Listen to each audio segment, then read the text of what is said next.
All right, let's get back to the broader markets. Joining us right now to talk about that is Ryan Payne. He's president of Payne Capital Management. And Ryan, it's good to see you. Hey, good morning, Becky. How you doing? Good, good. I want to talk about your call because you are kind of stepping out with a pretty bold call. A lot of people have looked at how far the markets have run and said, oh, hold up, time to take a little bit of a pause. Let's take a breather. Let's see what's happening. You're looking at 33 of 50 states seeing higher coronavirus numbers. But you say right now is the time to buy and that investors will regret it if they don't do that. Don't wait for a dip. Yeah, and I called back for the record early April in this network that we're going to see a V-shaped recovery, which most economists, most strategists were pretty negative. And I think the mistake you're going to make right now is think, okay, the market's had a huge run up. I'm going to wait for the dips, but you're seeing we're not getting many dips here. And I think the reason for that is there's just so much money in cash right now, Becky.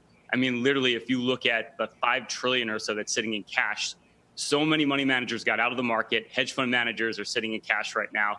Retail investors, and I just know anecdotally, as well as our firm, a lot of them are sitting in cash, afraid to get back in the market.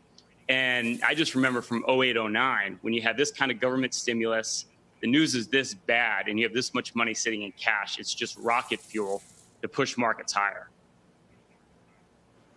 Back in 08, 09, and then in the years after that, you did see some pretty steep drops along the way as investors got spooked. You think we're going to ride that out more because we now understand what happens when the Fed gets involved and when the federal government spends an incredible amount of stimulus? I don't think investors ever learn their lesson, and I think that's what you're seeing here, too, is just, I mean, if you look at how off the economists have been this whole time, I mean, I think at one point, GDP was calling for like a 50% decline in the second quarter. And I think it's going to be a bad quarter for GDP, but it's not going to be that bad. And you saw that jobs number come in May, which is so much better than anyone expected. We talked about retail sales last week. They were double what was expected. And I think you're just going to see more of the same. You're going to see strategists, economists, looking at the dire news. And we keep talking about the second wave of the coronavirus, but I don't know about you, but I've been hearing about that second wave now since March, so I think a lot of that bad news is already priced in. So I think what your biggest risk here is surprises in the positive. And I think that's what we've seen all along here. And if you're sitting in cash right now and you're waiting, we got a little bit of a dip this week. The cavalry keeps coming in and buying because there's just so much pressure to buy here. Hey, Ryan, we were talking about the jobs report. You just mentioned that the last jobs report was so strong. If we see worse numbers for next week's report that comes out on Thursday, do you think that's just a head fake along the way?